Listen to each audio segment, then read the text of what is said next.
bienvenue dans l'arène de Soltori. On se retrouve aujourd'hui pour une nouvelle vidéo et aujourd'hui on va apprendre à jouer à Pokémon parce que Pokémon c'est génial. On peut le collectionner évidemment sans jouer, mais c'est avant tout un jeu de cartes, donc c'est sympa de savoir y jouer. Pour vous apprendre, j'ai décidé de vous ouvrir un petit kit du dresseur, Soleil et Lune pour ma part. Je l'ai acheté sur le bon coin, ça se trouve pas trop cher et c'est génial pour apprendre à jouer. Donc, dans ce coffret, on y trouve quoi? On va y trouver un petit deck pour pouvoir ranger ses cartes. Le petit code online, je vous le laisse. On va trouver une pièce quand il faut qu'on fasse à pile ou face. Deux decks qui sont déjà construits. Donc ici, ça sera un deck Sablero d'Alola et le deuxième deck, c'est Fenard d'Alola. Donc, on voit les numéros parce qu'en fait, ils sont à la base classés parce que vous allez faire une partie en fait pour apprendre à jouer. Donc, tout est déjà classé. Des marqueurs de dégâts et d'état. Et ce qui est bien, c'est qu'en fait, et un terrain aussi, évidemment.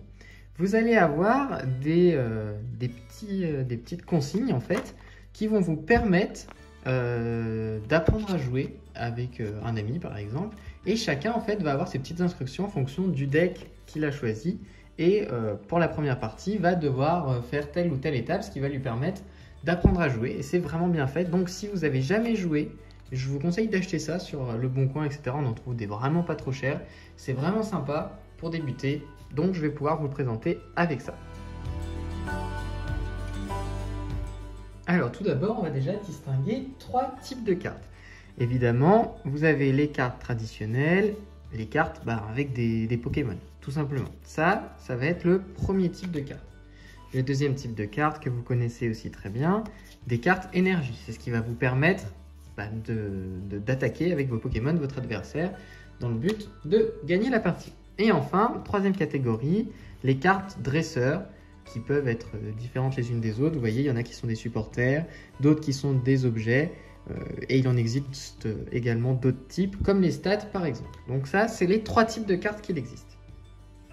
Donc, comment commence la partie? Vous allez chacun avoir votre deck de 60 cartes. Dans l'équipe du dresseur, c'est 30 cartes pour faire des parties rapides et apprendre à jouer. Et vous allez prendre les 7 premières. Donc, votre deck a été mélangé au préalable. Vous allez regarder vos cartes. Donc ici, j'ai fait en sorte qu'on ait un petit peu de tout. Vous allez devoir prendre vos Pokémon de base, parce que vous ne pouvez pas mettre des évolutions directement. Choisir un Pokémon actif. Donc c'est le premier qui va se battre. Nous, on va prendre Goupix d'Alola. On le met face cachée pour pas que notre adversaire sache de qui il s'agit. On regarde si on a d'autres Pokémon de base. Ici, Misterbe. Et on va le mettre sur notre banc. C'est comme si c'était en fait un remplaçant. Ça, on va le garder dans notre main et ça va nous permettre ensuite de jouer tout simplement.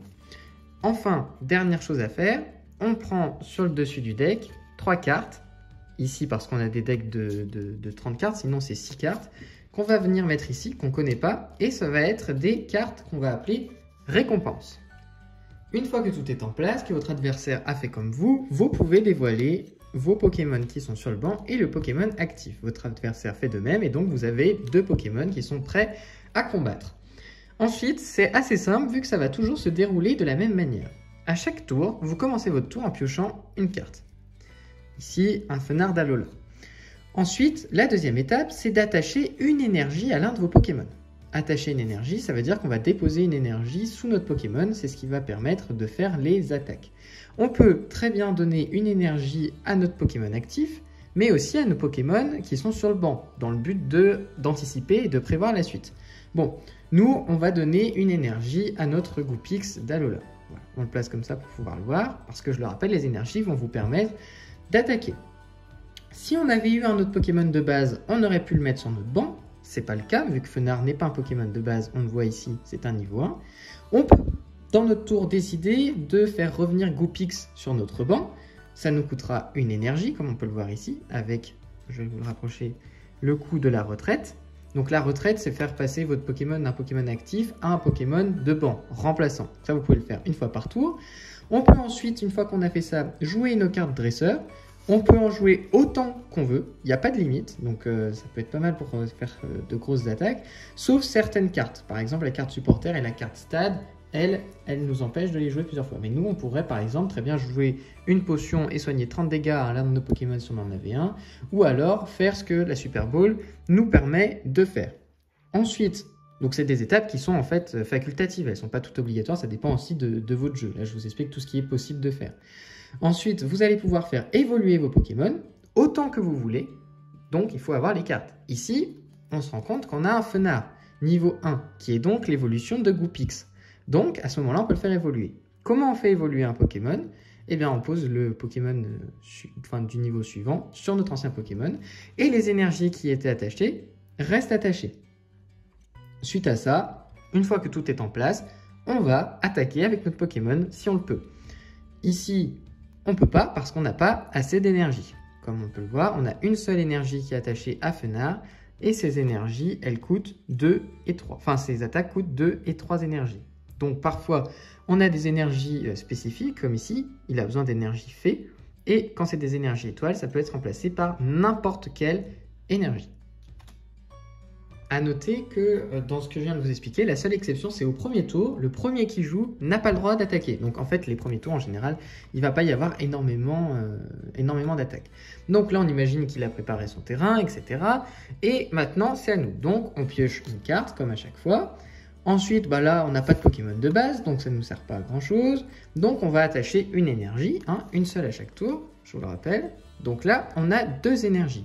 Est-ce qu'on a envie de jouer un dresseur? C'est pas forcément intéressant, donc on les garde en main, ok. Et là, maintenant, on a 2 énergies, donc on peut utiliser l'attaque coup de patte. Donc là, on va dire j'utilise l'attaque coup de patte, et on attaque notre adversaire. Et on va lui mettre 30 points de dégâts. Pour qu'on puisse un petit peu mieux se rendre compte, j'ai mis un Pokémon en face. Si on lui a mis 30 points de dégâts, on va alors mettre les marqueurs de dégâts, donc là, 3 x 10 pour savoir où il en est. Vous n'êtes pas obligé d'avoir ça, vous pouvez le faire sur le téléphone ou avec des dés, ou même vous faites les papiers. Là, j'ai le kit du dresseur, donc il y a des points de vie qui sont dedans et c'est plutôt pratique. Donc là, ça sera notre adversaire. On imagine que notre adversaire a assez d'énergie et peut nous attaquer, nous met 20 points de dégâts. Donc notre Fenard, 110 moins 20, passe à 90 points de vie. Et c'est à nouveau à nous. Donc on n'oublie pas, on pioche une carte. Donc là, on a beaucoup d'énergie pour l'instant, pas trop de Pokémon. On lui donne une énergie. Donc maintenant, il a 3 énergies, dont 2 fées. Donc il peut faire spirale épuisante. Ce qui fait 2 choses. Je vous rapproche la carte, on imagine que les points de dégâts y restent. Pourquoi ça fait plusieurs choses? Parce que d'une, ça va mettre 80 points de vie à notre adversaire. Mais en plus de cela, on voit ici qu'il y a une petite phrase qui nous dit « Soignez 30 dégâts de ce Pokémon ». Ce qui veut dire que tous nos dégâts qu'on avait, hop, ils vont disparaître. Donc ça, c'est pour ça que ça coûte assez cher, c'est assez puissant. Donc il y a l'attaque de base, en fait, où des fois il n'y a rien de marqué, comme par exemple coup de patte et ça attaque 30. Mais il peut aussi y avoir des informations. Par exemple, vous voyez sur ce petit mystère, ici, il ne fait pas de dégâts. Par contre, quand on utilise cette attaque, le Pokémon actif de votre adversaire est maintenant empoisonné. On verra les états par la suite. Donc il faut bien lire les attaques spéciales de vos Pokémon. À ce moment-là, si on fait cette attaque, Étourmi meurt parce qu'il est KO. Donc, il va partir dans la pile de défausse. Hop, il est mort. Et en plus de cela, quand on tue un Pokémon, on récupère une carte récompense qu'on vient mettre dans notre deck. Donc ici, Ortide. Donc ça tombe bien. Ça serait l'évolution de mystère pour notre prochain tour. Donc là, vous avez les bases pour jouer. Maintenant, comment on gagne? Eh bien, comme vous venez de voir, on vient de récupérer une carte récompense parce qu'on a mis son Pokémon KO. À chaque Pokémon KO, on récupère une carte récompense qu'on vient mettre dans notre deck, donc c'est un avantage quand même parce que c'est en plus de la carte qu'on pioche. Quand on a récupéré toutes les cartes récompenses, donc là, dans cette partie, si j'avais mis KO 3 Pokémon de mon adversaire, je remporte la partie. Je remporte également la partie si mon adversaire n'a plus aucune carte dans son deck au début de son tour, c'est-à-dire s'il ne peut plus piocher. Si la partie s'éternise, celui qui n'a plus de cartes, il perd parce qu'il y a des Pokémon qui permettent d'aller chercher des cartes, etc. Ou enfin, s'il a tout simplement plus de Pokémon du tout, plus de Pokémon, il meurt. Parce que, imaginons que moi, mon Fenard avait été tué, hop, tout partirait à la pile de défausse, j'engagerai donc mon Misturb, mais si j'ai pas de chance et que, on va partir du principe que j'ai pas Ortide, et que quand je pioche, oh bah j'ai une Trainer, il meurt, j'ai plus aucun Pokémon, ni sur mon banc, ni dans ma main, je peux plus jouer, j'ai perdu. Donc 3 manières de gagner, soit vous mettez KO un nombre d'adversaires suffisant pour récupérer toutes les cartes récompenses qui sont ici, donc 3 cartes récompenses quand on joue avec un deck de 30 cartes et 6 cartes récompenses quand on joue avec un deck de 60 cartes. Normalement, c'est 60 cartes, mais pour apprendre à jouer 30 cartes, c'est très bien. Quand notre adversaire en a mis KO son dernier Pokémon ou quand notre adversaire n'a plus de carte. La dernière chose que j'ai à vous apprendre, c'est les états spéciaux qui peuvent être engendrés suite à des attaques. Le premier état spécial, c'est la brûlure, qui est symbolisée par ce symbole. Vous pouvez le dessiner, marquer brûlure, vous faites comme vous voulez chez vous. Là, c'est juste avec le kit du dresseur, donc c'est quand même plutôt pratique. Qu'est-ce que ça fait? Eh bien, entre chaque tour, notre Pokémon va prendre 22 dégâts, c'est-à-dire 2 marqueurs, les marqueurs que je vous ai montrés tout à l'heure. Donc, ça fait quand même sévèrement mal. Comment notre Pokémon n'est plus brûlé? Eh bien, entre chaque tour, on va lancer une pièce. Si quand on la lance, ça tombe surface, on n'est plus brûlé. Donc, on garde les marqueurs de dégâts, mais on perd la brûlure. Ou alors, ça tombe là et ça continue. Et on réessaye au prochain tour. Et là, c'est la cata. On ne peut pas être brûlé 2 fois en même temps et faire x2. On n'est brûlé qu'une seule fois.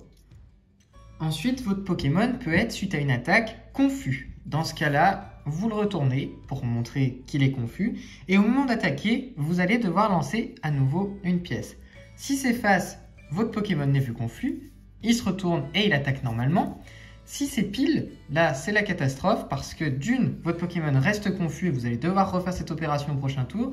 Et de deux, vous prenez 30 points de dégâts. Ensuite, on va avoir 2 états assez similaires. Votre Pokémon peut être endormi. Dans ce cas-là, vous le placez sur ce côté-là. Quand vous allez vouloir attaquer avec ce Pokémon, vous lancez la pièce, comme d'habitude. Si ça tombe surface, vous pouvez attaquer, c'est bon. Si par contre, vous tombez sur pile, votre Pokémon reste endormi. Pour le coup, il ne prend pas de dégâts. Autre état spécial qui y ressemble, c'est le fait d'être paralysé.